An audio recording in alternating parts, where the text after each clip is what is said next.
네, 안녕하세요. 오늘 날씨가 어쩜 비가 올 수도 있다고 하니까 우산 안 챙기신 분들은 우산 좀 챙기시는 게 좋을 것 같아요. 오늘 22번째 주제로는 굉장히 막연하면서도 되게 중요한 거죠. 그래서 22번째 주제로는 암까지도 생길 수 있는 만병의 근원인 면역력 저하를 어떻게 하면 올리고 어떻게 하면 관리하는지에 대해서 한번 이야기를 해보려고 하고요. 다시 한번 말씀드리지만 약사 PARK 구독해주시면 굉장히 큰 힘이 되니까 해주시면 감사하겠습니다. 오늘도 영상은 자막은 제가 타이핑으로 직접 내용을 입력을 하는 방식으로 해서 자막 대신에 타이핑으로 대체하겠습니다. 면역이라는 거는 이제 우리 몸 안에서는 굉장히 다양한 장소에서 다양한 형태로 면역을 유지하기 위해서 여러 가지 일들을 합니다. 그래서 우리 몸 안에서 이 면역 체계들은 뭐 T셀, B셀, 림프구 또는 백혈구 뭐 등등 해서 다양하고 굉장히 복잡한 체계가 이 밸런스를 맞춰서 존재하는 것들이거든요. 근데 이 밸런스가 깨지게 되면 이제 우리는 그때부터 면역력 저하, 몸이 허약해진다, 몸이 많이 아프다 이렇게 표현을 하게 되겠죠. 그래서 요 왼쪽 그림 보면 생각보다 많은 우리 몸 안에서 많은 곳들에서 이제 면역력을 유지하기 위해서 나름대로 굉장히 노력을 하고 있습니다. 그래서 여기 그림에서만 봐도 한 군데, 두 군데, 셋, 넷, 다섯, 여섯, 일곱, 여덟, 아홉이죠. 그래서 이 아홉 군데의 신체 내 기관들 또는 그 이상에서 면역력을 유지하기 위해서 나름대로 각자 자기의 일들을 하고 있는 거고, 또 이쪽 오른쪽 그림을 보면 이런 스템셀이라고 하는 하나의 세포에서 시작을 해서 면역력을 유지하기 위해서 굉장히 이런 다양한 방식으로 다양한 형태로 이렇게 변형이 돼서 우리 몸 안에서의 면역력을 지켜주기 위해서 노력을 하고 있어요. 근데 이런 노력들을 하고 있는 와중에서도 이 밸런스, 그러니까 균형이 깨지게 되면 그때부터 우리는 면역력의 저하다 이렇게 이야기를 할 수가 있는 거죠.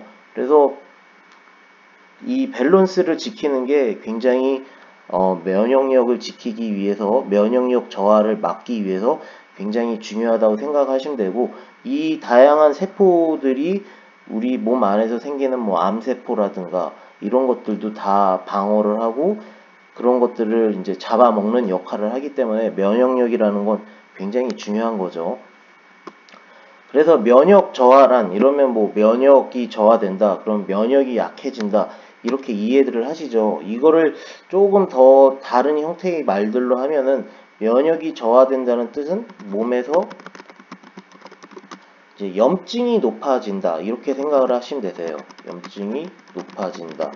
그러면 염증이 높아지면 몸 안에서 통증이 생기겠죠. 그래서 이 말을 다른 말로 하면 몸에서 통증이 있다 이런 말로 이해를 하시면 되고, 이 몸에서 통증이 있다는 말은 다른 말로 하면 아프다 이런 뜻이 되겠죠.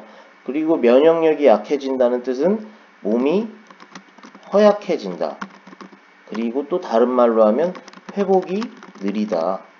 그리고 자주자주 아프다. 이런 다양한 말로써 우리가 표현을 하는 거를 이제 면역이 저하된다 이렇게 이해를 하시면 될 것 같고요. 그러면은 지금 여기서 말씀드린 것처럼 면역이 저하되면 몸에서 염증이 높아진다. 그럼 염증 반응은 나쁘다? 이렇게 이해를 할 수 있을까요? 그건 그렇지 않습니다. 이 원래는 면역이라는 거, 이 면역 안에서 염증 반응은 굉장히 좋은 거예요. 원래는 좋은 겁니다. 이 역할이 뭐냐면은 외부에서 해로운 물질이 들어오면 이제 방어하는 몸에서 하나로서 일어나는 자연스러운 반응이에요. 그래서 이 염증 반응이라는 거는 외부에 해로운 물질들이 들어오면 방어하는 몸의 자연스러운 반응을 우리는 염증 반응이라고 하죠. 그러니까 원래는 좋은 건데 이게 균형이 무너지면 그 염증 반응이 더 과하게 일어나면 그때부터 우리는 면역 저하, 면역력이 약해졌다 이렇게 얘기를 하는 거겠죠. 그래서 이런 염증 반응을 하는 거는 이제 기본적으로 피부, 그 다음에 장 내부, 그 다음에 혈류안, 요런 곳 안에서 이제 관리를 하는데, 요런 것들 안에는 굉장히 다양한 균들이 존재를 해요. 우리 몸에 좋은 유익한 균, 그 다음에 우리 몸에 안 좋은 해로운 균, 그 다음에 이제 중간의 성격을 가진 중간균, 요런 것들이 조화를 이루면서 존재를 하고 있는 거죠. 근데 이 조화가 무너지면,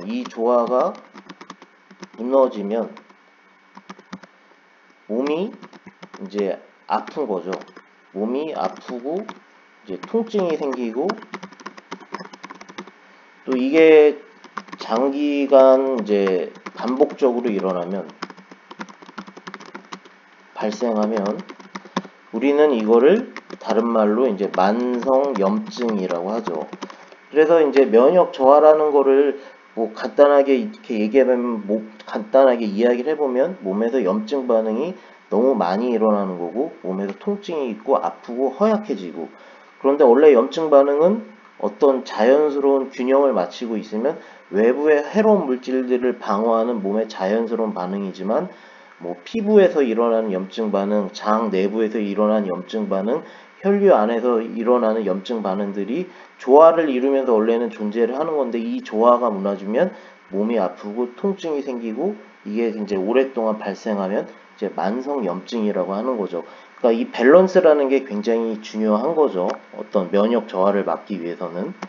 그래서 면역 저하의 이제 대표적인 증상들은 이제 우리 주위에서 흔하게 볼 수 있는 아토피, 뭐 감기, 천식, 당뇨, 뭐 고혈압 또는 비염, 그다음에 대표적인 또 암, 치매, 그다음에 심장 관련 질환, 루푸스병. 이 루푸스병이라는 거는 얼굴에 이제 나비 모양의 홍조가 생기고 이제 신장에 급격한 문제가 생기는 굉장히 심각한 병이죠. 이것 또한도 면역 저하의 대표적인 증상들 중에 하나라고 생각을 하시면 되세요. 그래서 면역 저하에 또 계속해서 말씀드리면, 저하의 대표적인 증상들은 이제 루마티스 관절염, 그다음에 알러지, 뭐 코가 막 콧물이 나고 눈이 막 간지러운 알러지, 그다음에 피부가 막 가려운 가려움증, 그다음에 어떤 질병이 나면은 다른 사람들에 비해서 굉장히 더딘 회복력, 입술 주위에 생기는 구순포진, 이것 때문에 요즘 약국들 엄청들 오세요. 그러니까 이건 하나의 바이러스인데, 이 바이러스도 면역 저하로 인해서 이 바이러스가 생겨서 생기는 게 이제 구순포진이죠. 그리고 이제 대상포진. 원래는 이제 수두 바이러스가 우리 몸 안에서 내재가 돼 있는데, 이제 면역력에 의해서 그게 억제가 되고 있는데, 면역이 약할 때 발생하는 거죠. 그래서 뭐 발진이라든가 수포라든가 뜨거운 열감이라든가 뭐 가려움, 이런 것들을 이제 대상포진이라고 하고 굉장히 아프죠. 그래서 면역 저하의 원인들, 뭐니 해도 첫 번째는 스트레스죠. 스트레스가 생기면은 이제 그 스트레스를 이겨내기 위해서 신체 내에서 이제 스테로이드 성분이 상승을 하게 돼요. 이걸 이제 다른 말로 이제 코티솔이라고 하는데, 이제 스트레스가 생기면 그걸 이겨내기 위해서 몸에서 자연적으로 스테로이드 성분이 이제 분출되게 되는데, 이게 너무 자주 발생하게 되면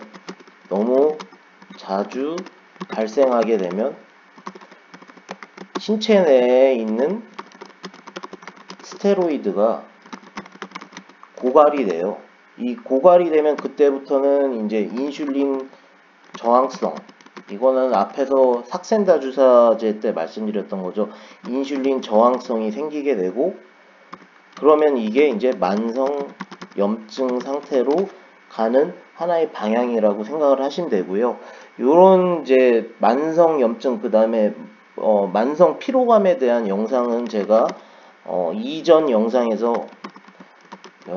두 번째 주제였죠. 두 번째 주제로 한번 다룬 적이 있으니까, 요거에 대해서 조금 더 자세히 알고 싶으신 분들은 두 번째 영상을 보시면 좀 더 도움이 많이 될 것 같아요. 그 다음에 면역력 저하를 일으키는 원인들 중에 대표적인 게 흡연하고 음주죠. 음주는 굳이 하나를 선택을 하라고 하면 양보다는 횟수가 더 많이 좌우를 해요. 그러니까 양을 조금 드시더라도, 술을 조금 드시더라도 그 횟수가 많아지면은 그게 이제 면역력 저하의 원인들이라고 생각을 하시면 되시고요. 그다음에 대표적인 원인이죠. 수면 부족, 그다음에 운동 부족. 운동은 일주일에 한 3회 이상, 적어도 3회 이상 30분 이상을 몸에 땀이 날 정도로 운동을 해주시는 게 면역력 상승을 위해서 필요하다고 합니다. 그 다음에 이제 계속 보면요, 그다음 피곤하면은 이제 면역력 저하가 일어나게 되겠죠. 그 다음에 비만도 이제 면역력 저하를 일으키는 대표적인 하나의 질병이라고 생각을 하시면 되세요. 그리고 이제 나이가 들수록 이제 우리 몸에서 방어 역할을 하는 항체 생성 능력이 감소가 되고, 그다음에 이제 코엔자임 Q10이라고 하죠. 그래서 코Q10의 이제 자연적인 생성도 감소가 되기 때문에 어떤 심장의 박동에 필요한 그런 에너지를 만들어내는 능력이 이제 감소되기 때문에 이것 또한 이제 노화 또한 면역력 저하의 원인들 중에 하나라고 생각하시면 되세요. 그 다음에 이제가 할 수 있는 원인들 중에 하나가 요즘 항생제 많이들 복용하시잖아요. 그래서 잦은 항생제 복용도 우리가 물론 그 해로운 균을 죽이기 위해서 먹는 게 항생제지만 해로운 균만 죽이는 게 아니라 이로운 균까지 죽이기 때문에, 그러니까 우리에게 이익이 되는 균들까지 죽이기 때문에 그게 이제 면역 저하의 원인이 되는 거죠. 그 다음에 이제 다른 원인들은 잦은 가공품 섭취, 그러니까 뭐 햄, 소세지나 너무 짠 음식들을 드시면은 이제 면역력 저하의 원인들 중에 하나가 되고요. 많이 달고, 그다음에 당이 많은 섭취, 그러니까 탄수화물의 너무 많은 섭취들도 역시 면역력 저하의 원인이 되고, 잦은 카페인의 섭취, 이것 또한 면역력 저하의 원인이 돼요. 카페인을 많이 섭취하시면 마그네슘의 결핍도 일어나기 때문에 당연한 거겠죠. 그다음에 면역력 저하의 또 원인들 중에 하나가 신체의 체온 저하가 이제 큰 원인들 중에 하나인데요. 그래서 손발이 차갑고 이런 분들이 좀 자주 아프시고, 그 다음에 허약하다는 그런 허약한 그런 인상과 그 다음에 그런 것들이 있죠. 그러니까 신체의 체온을 유지해 주는 게 면역력에서 굉장히 중요한데, 신체는 한 36.5도 이 정도가 가장 적당하다고 합니다. 그래서 예를 들어서 만약에 몸에서 36.5도에서 만약에 1도씩 감소할 때마다 면역력은 30%씩 감소를 합니다. 그러니까 면역력을 잘 지키기 위해서 몸을 따뜻하게 해주시는 게 되게 중요한 거겠죠. 그래서 이 신체 내에서 온도가 이제 떨어지게 되면 혈관 수축이 일어나고, 그리고 그렇게 되면은 혈액 순환이 저하가 되고, 이게 이제 면역 저하를 일으키게 되고, 뭐 대표적인 증상으로는 어깨 결림이나 뭐 이런 증상들이 생기는 거겠죠. 그러니까 면역력을 유지시켜 주기 위해서는 몸을 따뜻하게 해주시는 게 되게 중요한 거죠. 그다음에 뭐 면역력을 이제 높이는 이제 가장 중요한 방법들인데 제일 중요한 거죠. 그래서 제가 여기 영순이라고 했죠. 그러니까 제일 중요한 건 이것들부터입니다.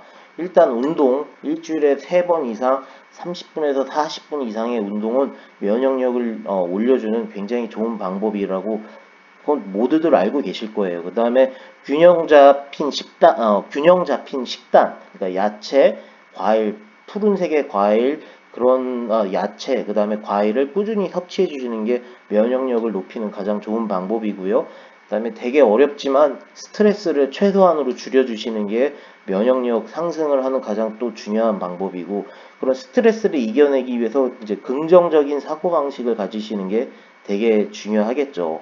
그리고 이제 앞에서 말씀드렸던 원인들 중에 하나가 신체의 온도가 떨어지면은 면역력이 감소된다고 했었죠. 그래서 신체의 온도를 떨어지지 않게 유지시켜 주시는 게 굉장히 중요하죠. 그러니까 차가운 물을 드시지 마시고 미지근하거나 따뜻한 물을 드시고 평소에요. 그다음에 족욕이라든가 운동을 30분 이상씩 해주시면 신체의 온도가 떨어지지 않게 유지가 되기 때문에 그거는 면역력 상승에 좋은 방법이라고 생각을 하시면 되세요. 그 다음에 이제 또 당 섭취의 최소화, 그러니까 달고 탄수화물이 많은 거는 최대한 좀 덜 드시는 게 좋고요. 그 다음에 과도한 카페인의 섭취를 좀 자제를 해주시고, 그 다음에 비만은 면역력을 낮추는 가장 또 빠른 지름길이기 때문에 비만을 피하기 위해서 체중 관리를 해주시는 게 되게 중요하고, 충분한 수면 굉장히 중요합니다. 그래서 면역력을 높이고 싶으신 분들은 충분한 수면, 그러니까 한 7시간, 8시간은 푹 깨지 않고 주무실 수 있는 게 되게 필요하죠. 그리고 또 차가운 물보다는 미지근한 물을 마시도록 평소에 일상생활에서 이제 막 엄청 차가운 물, 저도 차가운 물 좋아하긴 하지만 차가운 물보다는 미지근한 물을 마시도록 일상생활에서 노력해 주시는 게 면역력을 높이는 좋은 방법들입니다. 그래서 면역력을 위해서 이제 섭취해야 하는 것들이 있죠. 굉장히 뭐 많은 종류들이 있지만 그 중에서도 중요한 것들, 1순위들이라고 나름대로 제가 생각하는 것만 한번 뽑아봤습니다. 첫 번째로는 뭐 제가 입이 닳도록 말씀드렸던 RTG 오메가3죠. 이 RTG 오메가3는 몸 안에서 이제 항염증 반응을 하죠. 항염증 반응을 하기 때문에 보통 하루에 2000mg에서 3000mg 정도를 드셔주는 게 좋고, 개인적으로는 뭐 3000mg까지 EPA와 DHA 합이 3000mg까지 되도록 섭취해 주시는 게 좋다고 생각을 합니다. 이거는 이제 오메가3는 이제 이전 영상 5번째 주제였으니까 한번 좀 더 자세히 알고 싶으신 분들은 이전 영상 5번째 주제, 이제 오메가3에 대한 이야기를 한번 보셔도 좋을 것 같습니다. 그 다음에 항산화제 있죠. 항산화제는 뭐 많이들 알고 계시겠지만 염증 수치를 감소를 시켜줘가지고, 요 염증 수치를 감소하는 방법은 이제 글루타치온을 생성을 해주죠. 몸 안에서. 그래서 요거는 항염증 반응을 하는 거고, 요거에 이제 대표적인 것들이 뭐 예를 들어 비타민 C, 그 다음에 뭐 시스테인, 그 다음에 코큐텐, 뭐 등등 여러 가지들이 있죠. 요거에 대한 항산화제에 대한 이야기도 제가 이전 영상 7번째 주제에 이야기를 했으니까 조금 더 자세히 알고 싶으신 분들은 이전 영상 7번째 주제를 확인을 하시면 될 것 같아요. 그래서 항산화제를 드시면 몸의 염증 수치가 낮아지기 때문에 면역력을 높이는 이제 좋은 작용을 하는 거죠. 그 다음에 자신에게 맞는 비타민 B, 이제 비타민 B 많이들 중요한 거 아실 거예요. 근데 각 회사마다 각 제품들마다 각각의 이런 개성과 캐릭터들이 있거든요. 그러니까 남들이 뭐뭐가 좋더라 해서 그걸로 드시기보다는 여러 가지 회사들의 비타민 B를 시도를 해보셔서 자신한테 맞는 그런 비타민 B를 찾는 게 되게 중요해요. 이 비타민 B는 피로함의 이제 원인인 젖산이라는 게 있죠. 젖산이라는 물질이 쌓이는 것을 막아주기 때문에 이제 피곤함을 해소시켜주죠. 그렇기 때문에 이제 비타민 B도 면역력을 높이기 위해서는 필요한 거죠. 그 다음에 마그네슘이죠. 마그네슘은 제가 전전이었나요? 그 영상에서 다뤘던 주제이긴 한데, 마그네슘은 대표적인 항스트레스 작용을 하죠. 그러니까 마그네슘도 면역력을 위해서 필요한 거고, 이 마그네슘 또한 항염증 반응을 하고, 이 마그네슘에 대해서는 이전 영상 19번째 주제였던 것 같아요. 19번째 주제에서 다뤘던 내용이니까 이 마그네슘에 대해서 조금 더 자세히 알고 싶으신 분들은 19번째 주제를 보시면 될 것 같고요. 마그네슘도 역시 다시 한번 말씀드리지만 항스트레스 작용, 또 항염증 반응으로 해서 면역력을 높여주는데 굉장히 중요하다고 생각하시면 되세요. 그 다음에 이제 또 많이들 아시겠지만 유산균인데요. 아무 유산균 말고 이제 질 좋은, 굉장히 퀄리티가 좋은 유산균을 드셔야 어떤 도움과 효능을 받을 수 있고요. 이 유산균은 아실지 모르겠는데 이 간의 건강을 위해서도 필요해요. 이 간의 건강이 왜 필요하냐면은 이 유산균을 드시면 신체 내에서 암모니아라는 이제 안 좋은 가스가 생기는 거를 막아주거든요. 그래서 암모니아 생성을 감소시켜 주기 때문에 간의 건강을 위해서도 필요하고요. 그 다음에 면역력의 이제 70% 가까이가 이제 장이 관여를 해요. 그래서 이 장의 건강이 굉장히 중요한 거겠죠. 그래서 장 안에는 이제 뭐 아까도 말씀드렸던 장 안에는 이제 중간균, 그 다음에 유리에게 좋은 유익균, 그 다음에 해로운 균들이 이제 균형을 이루면서 존재를 하거든요. 근데 이 균형이 깨지면은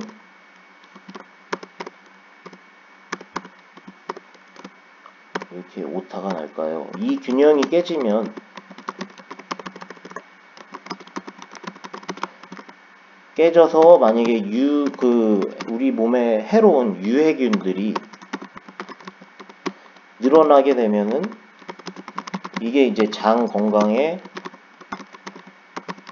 문제가 생기는 거고, 이게 결국은 면역의 문제로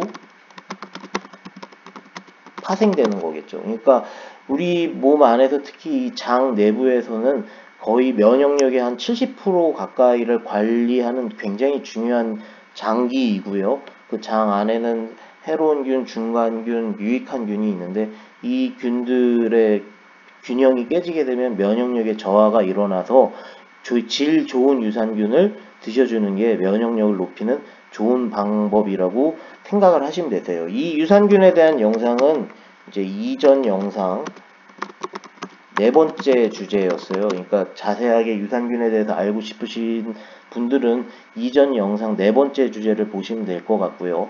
그 다음으로는 이제 가장 최근에 다뤘던 비타민 D죠. 비타민 D는 그 영상에서도 말씀드렸지만 면역세포 생성에 중요한 비타민이고요. 그 다음에 대한민국 사람의 이제 90%가 부족한 대표적인 비타민이라고 생각하시면 되고요. 많이들 이제 몇몇 분들이 여쭤보셨던 게 창문으로 들어오는 햇빛으로 받으면 충분하지 않느냐 이렇게 물어보시는데 창문을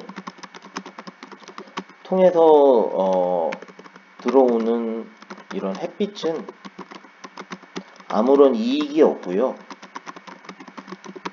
오히려 이제 노화를 일으키는 원인이 되니까 직접 생 햇빛을 이렇게 받으시는 게 아니면 창문으로 들어온 햇빛은 별 큰 이익이 없습니다.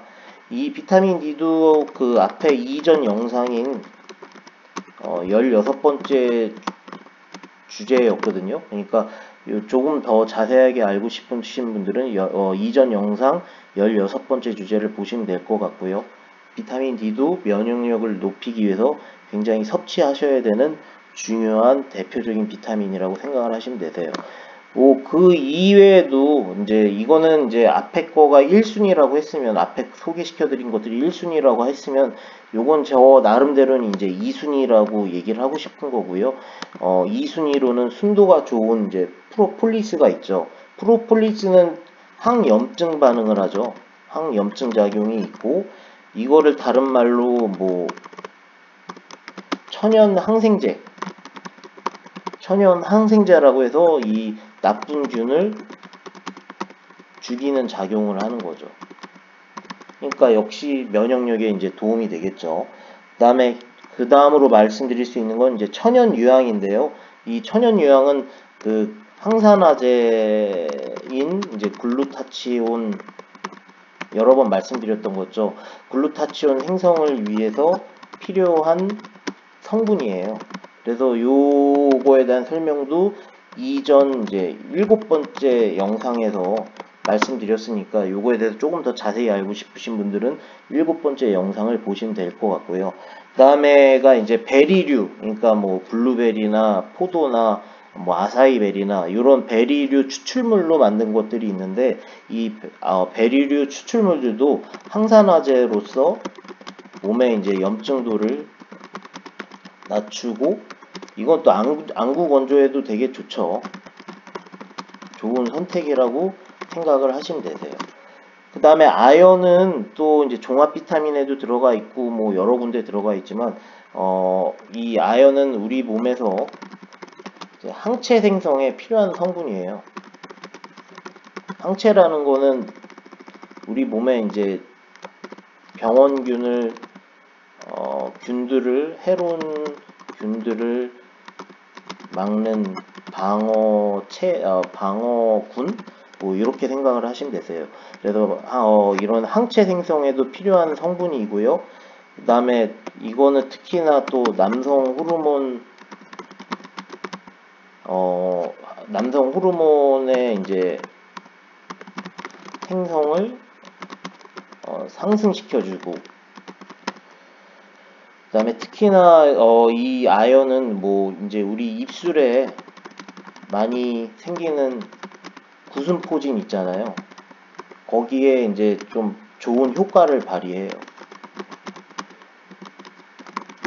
그래서 아연도 역시 우리 몸 안에서 항체, 그러니까 해로운 균을 막는 방어군 생성에 필요한 성분이고, 또 남성 호르몬의 생성을 상승시켜줘서 남성분들한테도 좋은 선택이고요. 그 다음에 입술에 많이 나는 구순포진이 많이 생기시는 분들한테도 아연은 좋은 선택이라고 생각합니다.